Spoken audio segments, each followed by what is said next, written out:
Hello, I am Lola Flash. I'm an artist and activist who's committed to using photography to challenge stereotypes and offer new ways of seeing. My work is directly related to my conflict with society and the absence of seeing my own reflection. Each of my portrait series speaks to a part of me, be it my sexuality, race, gender, or age. I love the medium of photography and its ability to visually allure while initiating change. This is a picture of me photographing for my Surpassing series on the rooftop in Atlanta with my trusty 4x5. ACT UP. In the late 80s, I was part of ACT UP. This is a campaign, Kissing Doesn't Kill, Greed and Indifference Do, which spoke to the fact that one could not catch HIV from kissing, which was a kind of well-known fallacy at that time.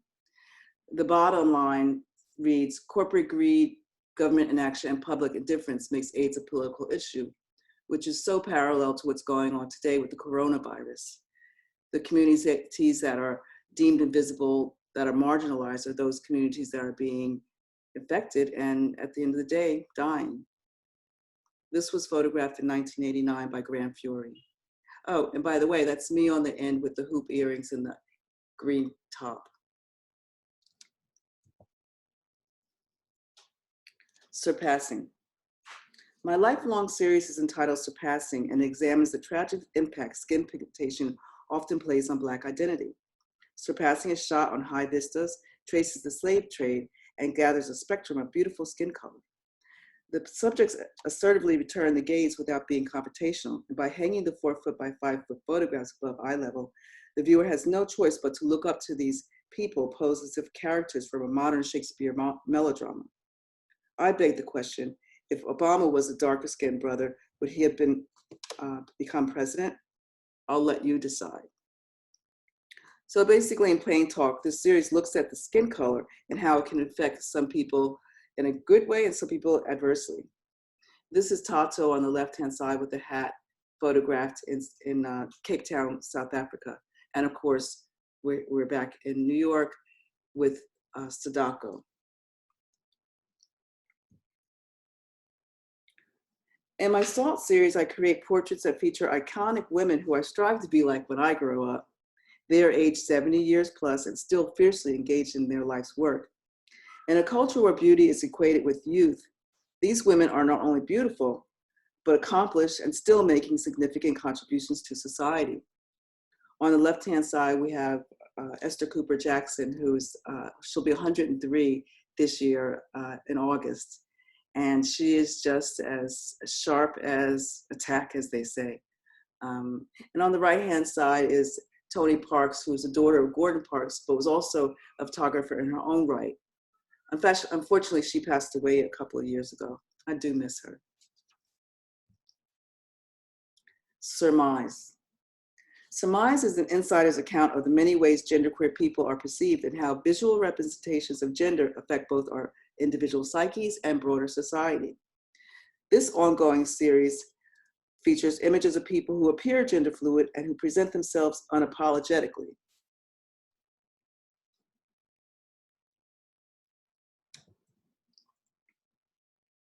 Legends. These are the people who spearheaded a movement that wasn't a given. They're actors, advocates, DJs, performers, writers, and much more. They are the trailblazers who presented an honest vision that clashed against societal norms as we knew it. They were not trendy, but instead are trendsetters. Where there was once no canon, each legend in their own beautiful way has harnessed a pride that transcends hate.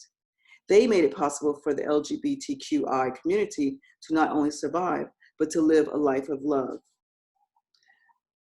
This here on the left-hand side is DJ Lena, and on the right-hand side is Buck Angel, both strong advocates and lovely friends of mine. These are both filmmakers. On the left-hand side, we have Campbell X, and on the right-hand side, Robin Cloud. Syzygy, the Vision. In this self-portrait series about Afrofuturism, I am observing the straight line configurations of our past, presents, and futures. This multi-dimensional contemplation considers vast dimensions of intersectional disadvantages, cultural conflicts, and unsettling legacies. Heavy on my mind is the horror of America's incarceration system and the question of breaking free.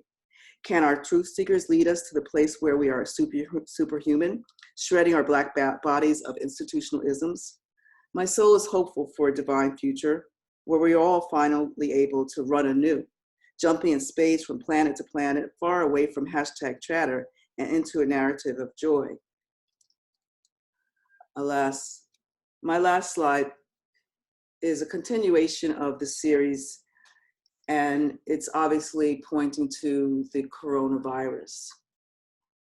I went down to the subway I had been wanting to the day after they cleaned it, and I thought it would be safe. And again, you know, it's such a parallel to the AIDS crisis, and I'm sure for many of you who were around during the AIDS crisis, it's quite triggering.